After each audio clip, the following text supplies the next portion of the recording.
Good evening, everyone. Good to see all of you here this evening. This evening, I want to take some time and talk to you a little bit about our upcoming class and discussion that we're going to have on this TV series, The Chosen.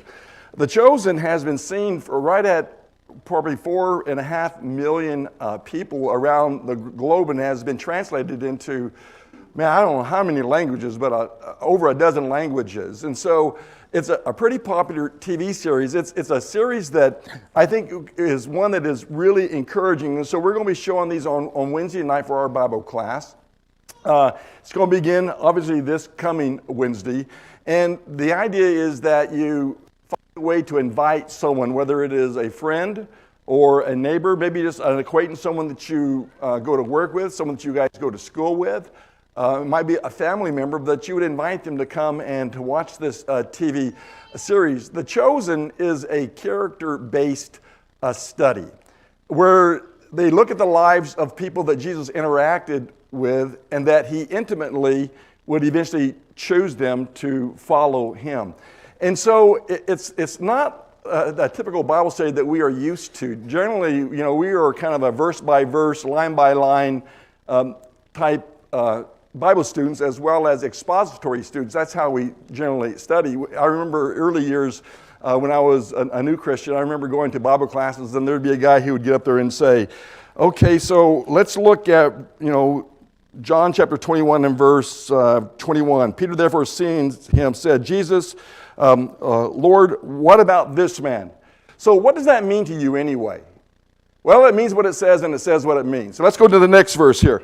And so there's a number of Bible studies like that. And so this is not a verse-by-verse Bible study. It's not a line-by-line study. It's a character study in a TV kind of way. So you might kind of hold that thought. In fact, let me ask you to open your Bibles, if you would, to John chapter 20.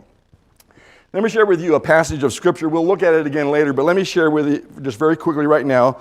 Verse 24, it's the last two verses of the Gospel of John. This is the disciple who bears the witness of these things and wrote these things, and we know that his witness is true.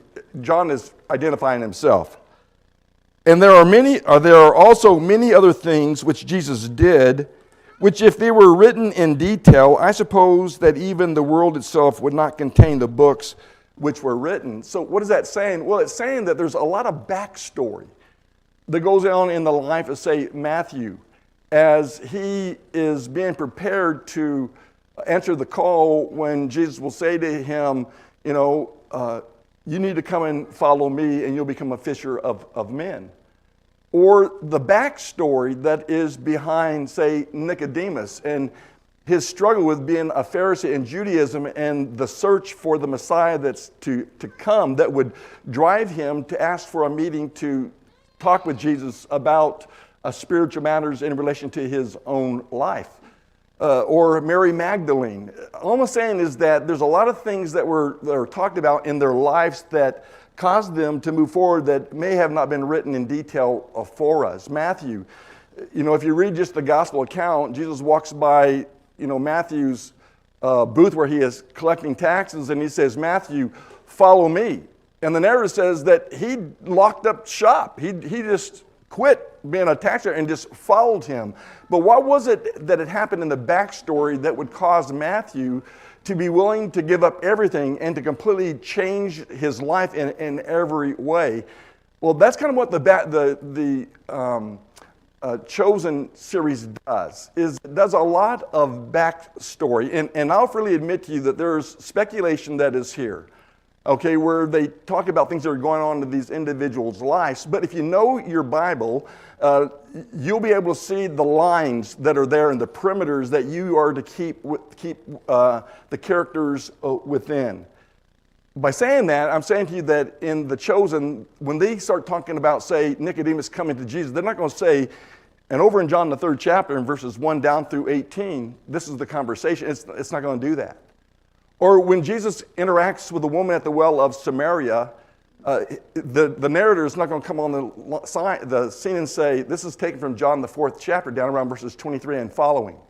It's not going to do that. Or as Jesus interacts with Mary Magdalene, He's not going to say, this is found over in Luke, the 8th chapter, beginning in verses 1 and going down through verse 11. It's not going to be that kind of a thing.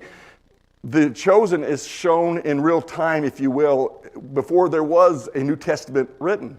And so you'll see that interaction that is going on there. And so it's going to be different. In times past, as a congregation, on Wednesday night, we have shown different shows. We showed Fireproof and Courageous. And we showed those on Wednesday evenings, and then we had discussions on them the following Wednesday. And we had some of our largest attendance that came because of the practical value of what those things showed. I think we also saw Facing the Giants as well. So here's what you can expect as we go through the Chosen is when it's going to be on Wednesday evening. We're going to show the entirety of the episode. So we're going to start at 7 o'clock sharp because 5 of the 8 episodes that we're going to look at are 49 minutes to 52, 54 minutes long. So they can be fairly long episodes. In fact, episode 1 is 52 minutes long. And so we need to start at 7 o'clock sharp. So you need to be here a little bit early, be in your place, and we're going to show this, start this thing. Ages 5th grade up through adults will be the ones that will be in the auditorium who will be watching The Chosen, and then all the other ages will be in their normal classes, which means there are going to be a couple of episodes where they end after 30 minutes or they end after 40 minutes, okay? So there's going to be some lag time that is there. Regardless, for those of you who are in the lower classes, you'll hear a 45-minute bell, a 40-minute bell, then you'll hear a 45-minute bell for you to dismiss class. You dismiss your class and come on into the auditorium and have a seat. We'll finish up the episode, and then we won't be having a devotional period. We'll just be having a closing prayer. Okay? There'll be no live streaming because of copyright infringements. With the Chosen and those who produce the Chosen, they give it away. This is a multi-million-dollar project, but they don't charge anyone for it. And so you can, if you're not able to stream it, or unable to be here for Wednesday night, but you want to be able to watch so you can be a part of the discussion on Sunday evenings, then you can download this. You can download it onto your iPad, onto your smartphone, onto your computer, onto your smart TV. All you have to do is go to your web browser, whether you use Explorer or whether you use Bing or whatever you use as an Explorer, an engine, and just type in The Chosen or VidAngel TV, The Chosen, and it will lead you to that, and then you just follow the prompts, and you can download the whole series free at no charge whatsoever. Our worship will start on Sunday evenings at 5 o'clock, okay? And we'll have just our normal worship like we did tonight for however long it takes us to do what we always do, so we're not going to try to shorten that whatsoever. But instead of me coming up and preaching a sermon, I will be leading a discussion, or Adam Clark is going to be one of the teachers as well, or he'll be leading the discussion, and we're taking turns with the episodes themselves. So the discussion on Sunday evenings will be about the episode that we saw on Wednesday that we're going to discuss on Sunday evening.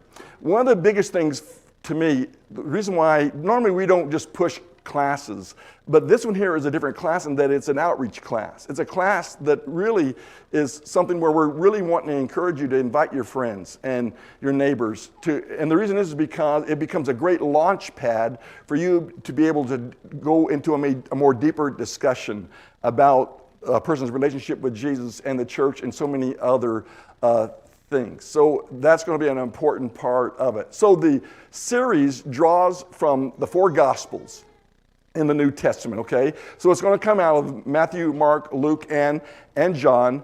The show makes numerous references to the Old Testament in quotes, in allusions, in flashbacks.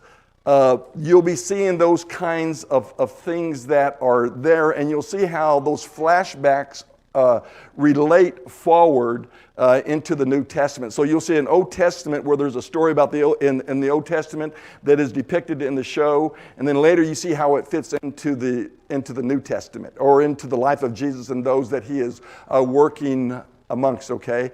Like I said, there won't be New Testament passages that are quoted. There'll be Old Testament passages that sometimes are quoted or alluded to, or a scene that is shown. So obviously the presentations are not a word-for-word account. It is an an intertwining of the story that threads its way through the Old Testament and into the New Testament. That it's about God choosing his people. That God chose his people from the very beginning, that he chooses Israel to be his people and to be a nation, and through them, he will eventually choose us. And hence we become those who are chosen. And like I said, to some degree, the TV series assumes that you know your Bible. It assumes that you know when the woman of Samaria is interacting with Jesus, that is John 4. When Jesus interacts with Nicodemus, it's John 3, and so on. The Chosen is a story about ordinary people that surrounded Jesus during his ministry. And it opens up by mostly going into his Galilean ministry. And so the first season is his Galilean ministry, where he begins in Nazareth, but he does a lot of his work in Capernaum, which is a town on the shores of Galilee, which is only about, I think it's like 7 miles or so from Magdala, where Mary Magdalene comes from, which is another fishing village. And then there's to the east of Capernaum would be Bethsaida, and then the hill country of Bethsaida itself on the eastern bank of the Sea of Galilee, where the Sermon on the Mount took place, okay? And so there's some of those kinds of things. So their story is really our story. I think we'll be able to identify with these people. That, you know, when you look at Peter, or when you look at Matthew, or you look at Mary, or you look at Andrew, or you look at John the Baptist, or you look at the sons of Zebedee, James and John. When you look at these individuals, you'll be able to see yourself in those people. And I think later on in the slide I have, who is the one person that you identify most with in the New Testament, the New Testament characters. And my guess is if we were to do a raise of hands, a lot of you would say, I'm Peter. None of us would say Paul. But a lot of us probably would say, well, I really identify with Peter because, he just kind of did things on the wing, He shot from the hip a lot and those kinds of things. But you're going to be introduced to people who loved Jesus, who served him, who followed him. You'll be introduced to people who are very suspicious of him. There were the crowds that were suspicious of Jesus. Certainly the Jewish leaders were very suspicious of Jesus. The Pharisees were very suspicious of what Jesus was doing and how he came on the scene. And you'll see some interaction between the Pharisees and Nicodemus, who was a Pharisee, okay? Because he wasn't like a lot of those guys. The series is designed to move you forward in your faith. It's designed to challenge you.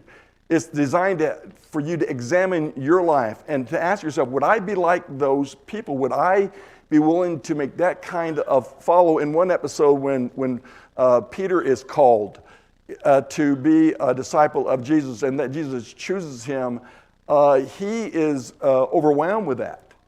And I remember watching that episode and seeing all that he left behind to follow after Jesus. And I automatically thought about, what have I done in my life? What have I left behind? Or when I saw Mary Magdalene, who is struggling with 7 demons that is within her, what must she have went through?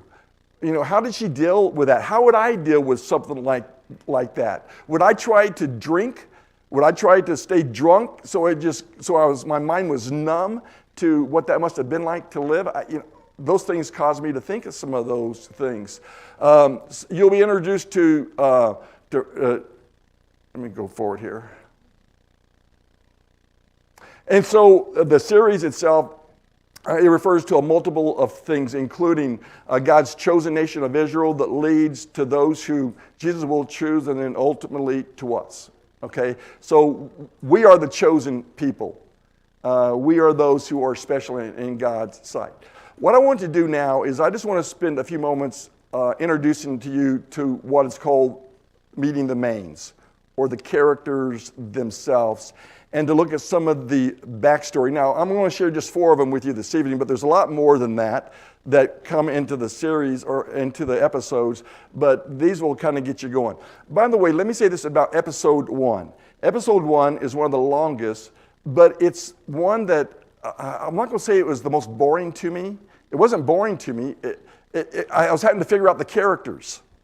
And so that's why I decided to help you meet some of the mains right now, so you know who the characters are when they come on the scene, so you're not kind of like, okay, what is this? Who's this Lilith person? I don't even know. I've never even heard of her before, And so I thought I'd help you to meet some of the main characters that are going to be prominent in the series itself. The first one is Mary Magdalene. Over in Luke, the 8th chapter, and verses 1 through 3, it says, Mary called Magdalene, from whom 7 demons had been cast out. It doesn't tell you a lot of backstory about Mary Magdalene. It simply says that Jesus cast out 7 demons that was within her, and that she became a follower of Jesus along with many other women. And verse 3 says, and she supported them. So she must have been a person of means, okay? And so she is financially supporting the group of people that Jesus is choosing. She's distinguished from all the other Marys in that she is identified as being from Magdala. Okay. In fact, if you were to go to Magdala today, they have a room there where they have, a lot of places they'll have like the 12 apostles, and they'll have maybe like an artist view of what that apostle would look like, and then they'd have their name. Well, in Magdala, they have a room that's like that, only it's the women that follow Jesus that are prominent there, okay? And that's because of Magdala, By the way, Magdala is one of the only places where they have found a first century synagogue. Capernaum, probably, it's probably 4 synagogues built on top of another there. Same way in Caesarea Philippi, same way in a lot of these different places. But Magdala is a first century synagogue where they found a first century lectern that Jesus, without any doubt, spoke from. Without any doubt, stood on that ground and spoke at that lectern. Actually, the lectern that's there today is a facsimile. They have the real one in the museum in Jerusalem. Anyway, so Mary is identified different from the other Marys, okay, because she's from Magdala. What's her backstory? She's a woman who's tormented by demons. She has 7 demons. And I just thought of the backstory is what would it feel like to be that person? How would you handle that? How would you live with that? How would you find peace in your life if you have 7, much less 1 demon, but have 7 demons that are in your life that is torturing you? In the series, in the first episode, she's going to be called Lilith. And you're going to say, okay, where did that come from? Lilith is an ancient term that meant demons or multiple demons or women's demons. Okay, so she's called Lilith by those who were around her because they knew she was demon possessed. This woman was in really terribly bad shape, and so she is seen in that way. And so how did she deal with it? Well, in the TV series, it kind of gives you an idea how she might have dealt with that. She drinks herself into a stupor because of the torment of these demons that are in her life. And that only Jesus was the one who could relieve her of that. Only Jesus is the one who could drive the demons out and set her free. And so if you had been Lilith or Mary Magdalene and Jesus had removed those demons from your life, exiled those demons from your life, how would you see him? What would your view be of him? And would you follow him to the ends of the earth? Well, Mary Magdalene was that person. She was among the female disciples who traveled with Jesus, financially supported him. I already mentioned that. She was present at the crucifixion and the burial. She was the first to witness the empty tomb. She was the one who met the resurrected Jesus, and she is the one who was told to tell the boys. The angel says, go tell the disciples and Peter that he is alive, that he is risen, that he is alive. So this woman is so special. I mean, as a part of, and in that day, you just didn't do that. In that day, women were not thought of as first-class citizens in any way, and yet Jesus treated her as such, and she became a follower of his along with a number of other women. Another person that is introduced in the first episode and will continue through the episodes is Nicodemus. there it says, now there was a man of Pharisees named Nicodemus, a ruler of the Jews. And you remember he came to him by night, and he had questions for him. He said to him, no one can do these things unless God is with him, unless you are God. It's absolutely impossible. So Nicodemus was a unique person. He was a leading Pharisee in the first century Judaism. He's a part of the Sanhedrin, the ruling council of the Jews. So he is a man of great authority. He is a man of great power, and he's a man who's down in Capernaum, because that's where Jesus is, okay? Don't think about Jesus being in Jerusalem. He's not going to be there for a while. He spends about 2 years of his ministry in the Galilean area doing his work down there. As a spiritual leader, he has a tremendous amount of influence in all areas of society. He has lots of power. He affects people in incredible kinds of ways. He is well respected. They are theologically conservative in their beliefs, except for, they're different than the Sadducees. These guys, they accept all the Old Testament and the written law, or the Mishnah, okay, or the opinion of that, okay? So it's the commentary on the law that they accept, okay? And so the people, because they work so, the Pharisees are the ones who are connected with the synagogue, not to the temple, but to the synagogue. So it tells you that they work with the common people, okay? And so the common people respected them in lots of ways. While most of the religious leaders denied Jesus' claim to be the Son of God, Nicodemus was among a few men of influence to admit what his miracles and otherworldly teachings meant, that he was someone special, that Jesus came from God. So what's his backstory that brought him to wanting to meet with Jesus? Was he a seeker? Was he a seeker? Well, there was something about him. He says, he secretly wants to meet with Jesus. Obviously, he's a man of position, so he doesn't want to hurt his reputation, but he still wants to know more about Jesus. And in that episode, which I think is episode 8, it's an incredible period where Jesus is in that room with him, talking with him. It's pretty incredible. How did he become aware of Jesus' miracles?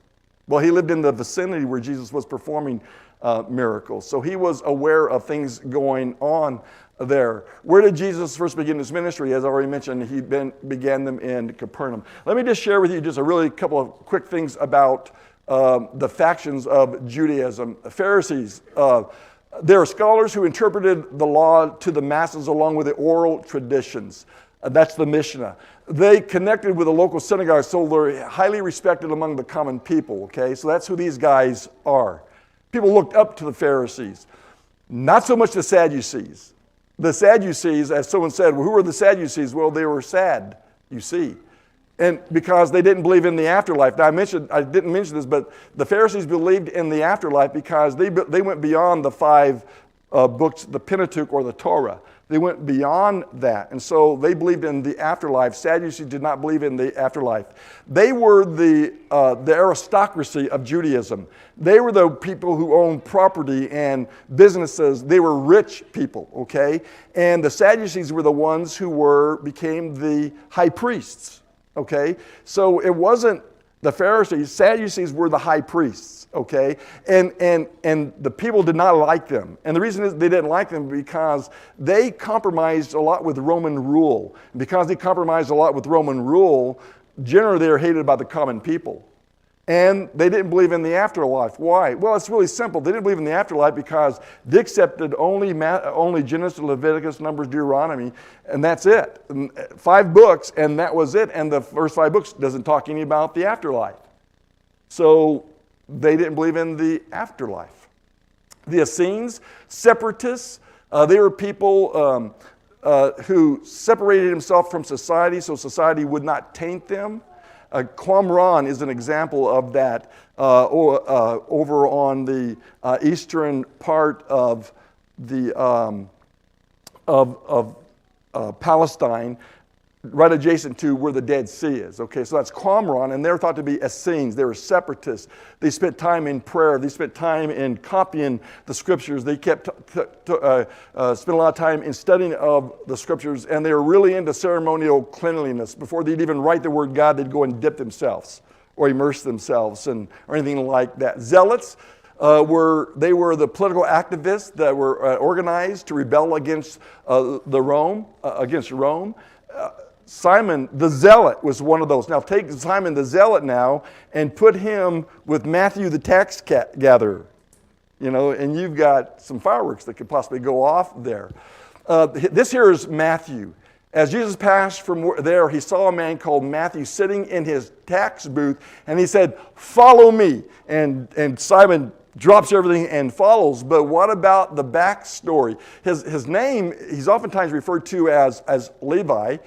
He collected taxes on behalf of the Roman Empire, which made him a traitor. So everybody hated him. He was in Capernaum. They hated him. People spit at him. I mean, he had to go by stealth from one place to another. Now take him and put him with Peter and Andrew and James and John, who guess who they paid taxes to? For every catch they made, they had to pay taxes on that catch. And so who was it who was going to get an ounce of flesh out of their hard-earned money from fishing for fish? Matthew. And so now you're going to take Matthew and you're going to bring him in among Peter, Andrew, James, and John, fishermen by trade and with a zealot called Simon. He seemed indifferent to suffering.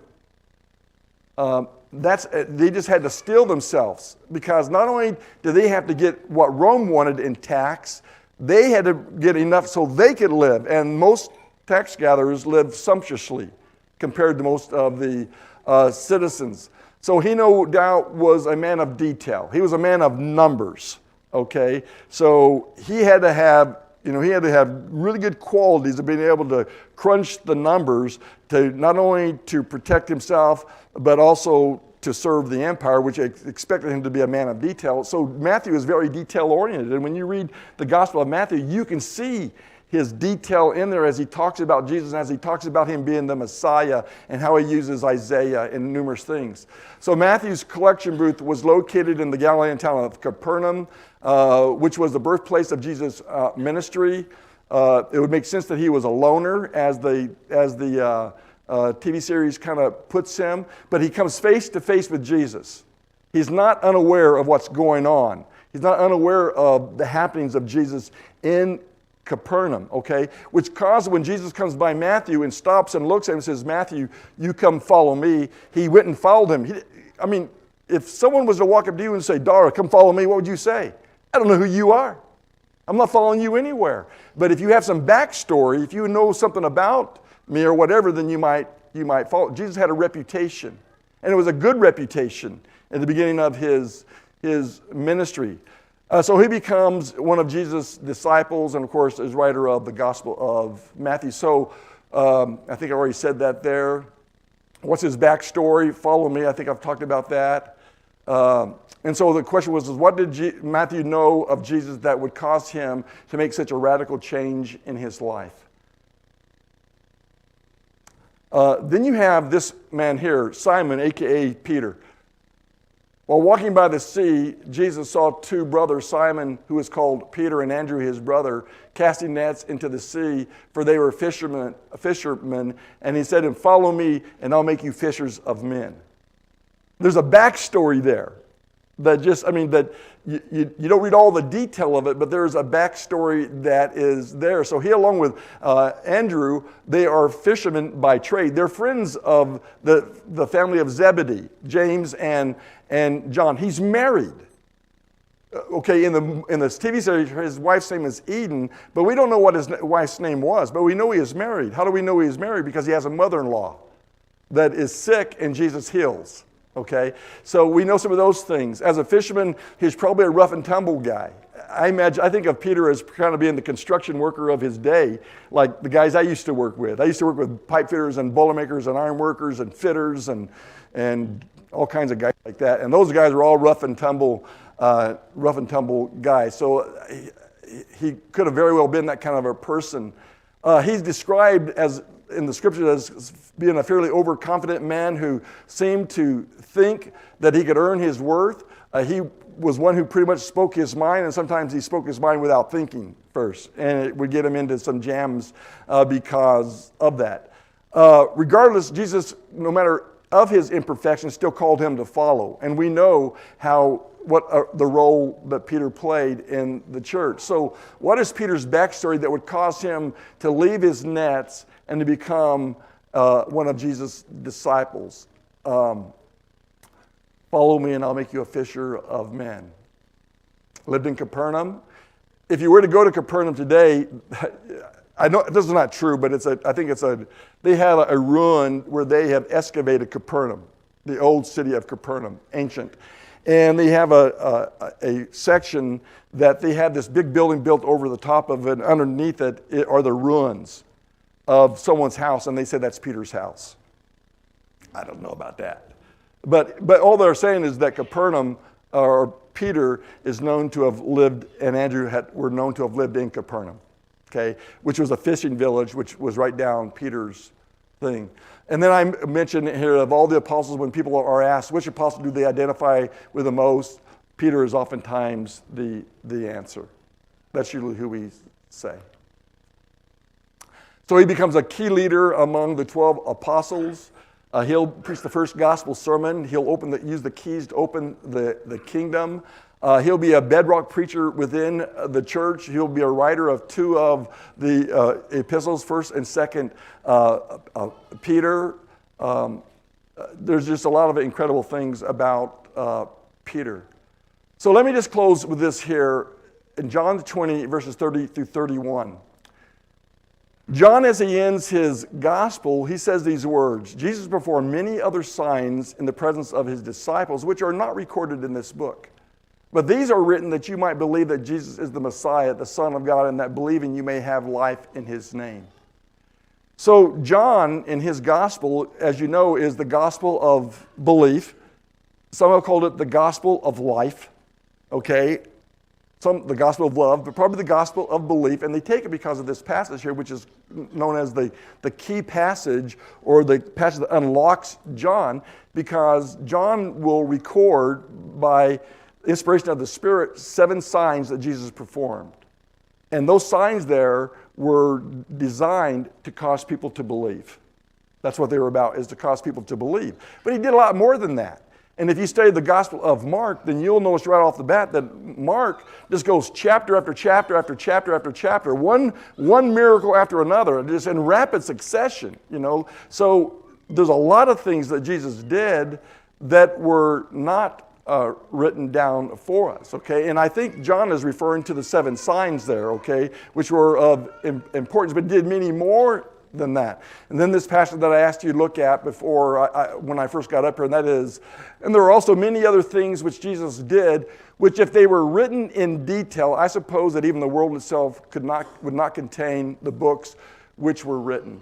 And all that's saying is that if you were to take the lives of Matthew, if you were to take the lives of Peter and Andrew and James and John and Mary Magdalene and John the Baptist and Nicodemus and all the people that Jesus interacted with in life, well, they're not going to write you. They hit the highlights of their lives, okay, the important points of their life, but they don't have time, or they don't have enough, well, there's just not enough scrolls, if you were, to write down all the details and all the nuances that went in to bringing men like Matthew to follow Jesus, to leave his nets and to follow Jesus, or to cause Matthew to leave his tax booth and to follow Jesus. And so what I'm saying to you is that when you talk about the chosen is a character-based approach to the Bible study designed to get the readers of the Bible to be more deeply connected to Jesus. Jesus, the one that's foretold of in the Old Testament and affirmed in the New Testament, is the one that's doing the choosing. That's why it's called the chosen. He's choosing. One of the things you'll notice in the movie or in the TV series is they, at the beginning, before and after, they'll have a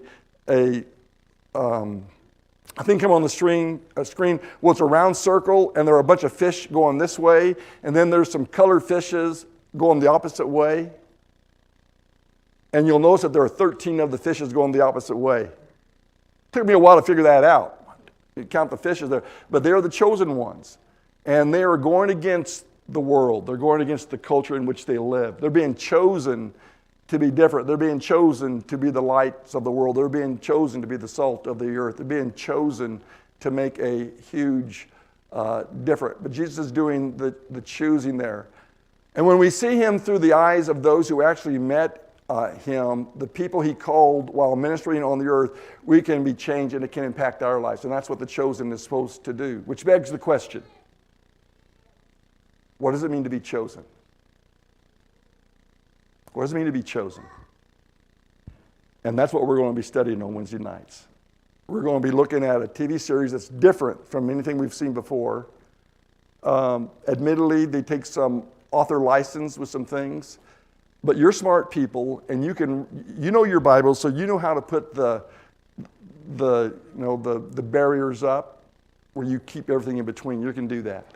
And so I'm looking forward to watching that series. I've seen it several times, okay? And I'm watching all the time now.